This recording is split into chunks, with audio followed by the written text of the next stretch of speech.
நான் காய்ஸ் புது அட்வென்ச்சருக்கு போகலாமா? இது என்னை பற்றின கதை தான். சிம்பிளாக சொல்லிடுறேன் என்ன.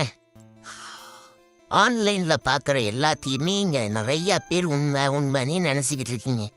ஆனால் அப்படி இருக்கிறது இல்லை. இங்கே சிலது பொய்யாகவும் இருக்குது, சிலது போலியாகவும் இருக்குது. இங்கே எதையெல்லாம் நீங்கள் உண்மைன்னு நினச்சிக்கிட்டு இருக்கீங்களோ அப்படி ஒரு பொருளே இருக்கிறதில்ல. இன்னும் குறிப்பாக சொல்லணும்னா, ஒரு பொண்ணு மாதிரி ஃபோட்டோ வச்சுட்டு பொண்ணு மாதிரி மெசேஜ் பண்ணிட்டு இங்கே எத்தனையோ பேர் ஃப்ராட்தனம் பண்ணிக்கிட்டே தான் இருக்காங்க. இங்கே எதையும் குறைக்கலாம் முடியாது, நம்ம எதையும் தடுக்கவும் முடியாது. அந்த மாதிரி என்னையும் ஒருத்தர் ஏமாற்றிருக்காங்க. ஸோ முடிச்சுக்கோங்க. இப்போ நான் என்னை எப்படி ஏமாத்தினாங்க அப்படிங்கிறத பற்றி தான் உங்ககிட்ட சொல்ல போகிறேன்.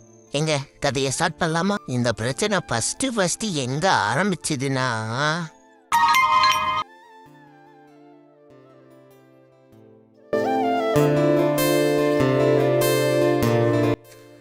ஓகே காய்ஸ், என்ன கதை ஆரம்பிக்கலாமா? என்னோட பேர் ஆதி.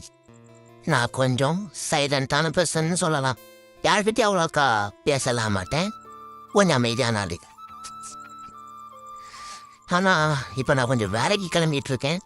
அதனால் வேலை முடிச்சுட்டு வந்து எக்ஸ்பிளைன் பண்ணுறேன். ஏன்னா நான் தான் சொன்னேனே, நான் கொஞ்சம் சைலண்டான ஆளு. ஓகே காய்ஸ், ஸ்டோரி மறுபடியும் ஆரம்பிக்கலாமா? இங்கே விட்டேன். நான் என்னோட லைஃப்பில் சைலண்ட்டாக ஒரு ஹாப்பியான லைஃப்பை வாழ்ந்து இப்போ இருந்தேன்னு சொல்லலாம். நான் உண்டு, என் வேலை உண்டுங்கிற மாதிரி. ஆனால் எனக்குன்னு பழி வாங்கறதுக்காக என் கையில் ஒன்று இருக்கு பற்றியா, அதெல்லாம் வந்துச்சு பாரு ஒன்று. ஹலோ. ஒரு மெசேஜ் வந்துருந்துச்சு. அட்டா, நமக்கெல்லாம் ஒரு பொண்ணு மெசேஜ் பண்ணியிருக்கி அப்படிங்கிற ஒரு ஆர்வத்தில் எடுத்து ஓப்பன் பண்ணி பார்த்தா ரஃபீலே சூப்பராக இருந்துச்சுங்க. சரி, நமக்கெல்லாம் பண்ணியிருக்காங்களே நம்பி நான் ஒருத்தன் சேட் பண்ண ஆரம்பித்தேன். சேட் பண்ணிக்கிட்டே இருந்தேன். அப்படியே ஒரு ஃப்ளோவில் இந்த சேட்டிங் போய்கிட்டே இருந்துச்சு.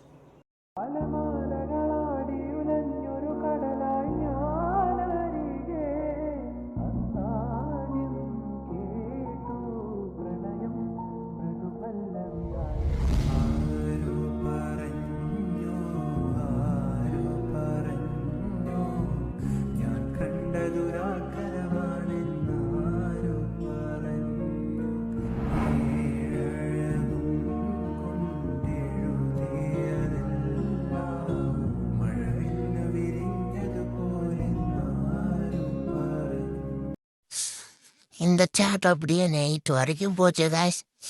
நானும் என்ன பண்ணுறேன்னு தெரில. நம்மக்கிட்ட ஒரு பொண்ணு வேற பேசிக்கிட்டு இருக்கா.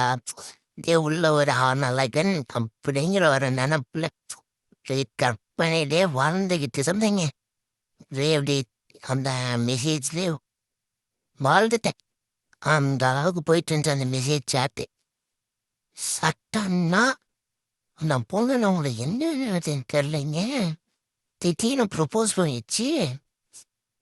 நான் என்ன அவ்வளோக்கு முட்டாலாம் என்ன, இப்படி ஆன்லைன்லேருந்து ஒரு பொண்ணு வந்து நம்மக்கிட்ட ஷேர் பண்ணி மெசேஜ் பண்ணி ப்ரொப்போஸ் பண்ணலாம் அக்செப்ட் பண்ணுறதுக்கு அப்படின்னு தான் நீங்கள் நினைப்பீங்க.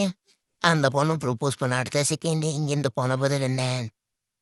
ஓகேங்க, எப்படி நாமளும் புத்திசாலி தானே? நைட்டானா கனவுல வாரதிய, பிரைட்டானா யோசிக்கிற உன்னை பத்திய, மண்டையில படி பொண்ணு ஏறலடி, அழகுல உன்னை மிஞ்ச ஆள் இல்லடி, மினுக்கு நீதாய நெஞ்ச குலுக்கே. இப்படியே ஒரு வருஷம் போயிடுச்சுங்க. நாங்கள் சேட்லேயே லவ் பண்ணிக்கிட்டு இருந்தோம். நானும் ஸ்டார்டிங் நம்பலை, இவ பொண்ணா இருக்க மாட்டாளோன்னு தோணுச்சு.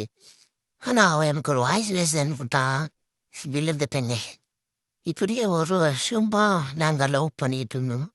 அவனுக்கு ஏதாச்சும் அமௌண்ட்டு தேவைப்பட்டா என்கிட்ட கேட்பா, எனக்கு ஏதாவது தேவைப்பட்டாலும் அவகிட்ட கேட்பேன். அவள் வீட்டில் பணம் கஷ்டங்கிறதுனால என்னோட சேலரியில் இருந்தால் அவளுக்கு அமௌண்ட் நான் பாதி கொடுத்துக்கிட்டு இருக்கேன். இந்த மாதிரி நாங்கள் ஷேர் பண்ணிக்கிட்டு இருக்கோம். ஒரு ஹாப்பியான மார்னிங் போயிட்டுருக்குன்னு வச்சுக்கோங்களேன். ஆனால் எந்த பாண்டுமே கடைசி வரைக்கும் ஹாப்பியாகவே இருக்காதுங்க. என்னன்னே தெரியலைங்க, 2 டேஸாக எந்த ஒரு மெசேஜுமே இல்லாமல் இருந்துச்சு. ஒரு மாதிரி சோகமாக உடஞ்சிட்டாங்க முடியலை. முந்தைய நான் ஆன்லைன் போயிருந்தேன்.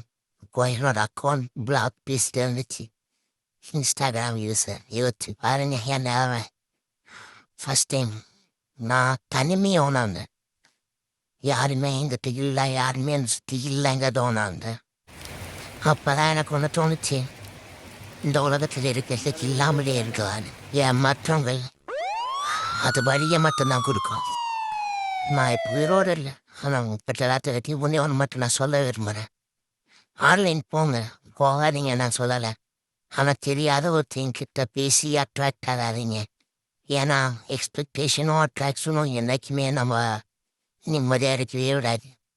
அதுவும் இல்லாமல் இப்போ இந்த காலத்தில் இருக்கிற ஆன்லைனில் இருக்கிற எந்த முகத்தையும் நம்பாதீங்க. ஒரு போலியான முகத்தை வச்சுக்கிட்டு எதை வேணா சாதிச்சிடுவாங்க. புரியும்னு நினைக்கிறேன். ஏன் சொல்கிறேன்னா, நான் லவ் பண்ணதை விட உண்மையான பொண்ணு கிடையாது. அதுவும் ஒரு ஃபேக் ஐடி தான். இதுக்கே நான் இறந்ததுக்கு அப்புறம் தான் எனக்கு தெரியும். ஒரு பொய்யை நம்பி சூசைட் பண்ணது என்னோட தப்பு தானே. அப்போ புரிஞ்சுப்பாங்க, இவங்களுக்கு நான் மட்டும்தான் பலியானேன்னா என்ன, அடுத்து யாராக பாங்களும்.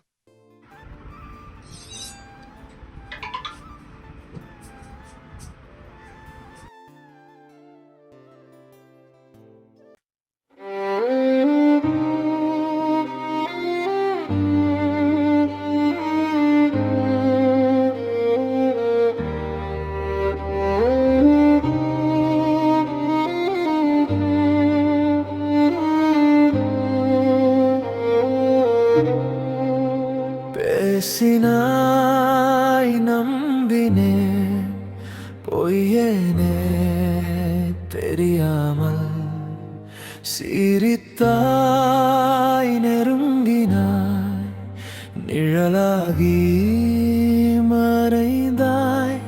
காணாத முகம் ஒன்றில் என் வாழ்க்கை தொலைந்ததே.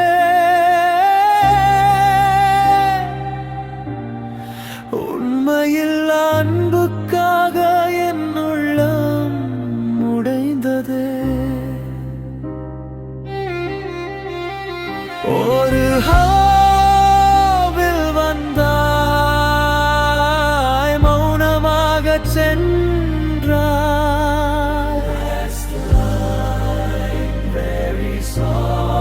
பொய்யான முகத்துக்காக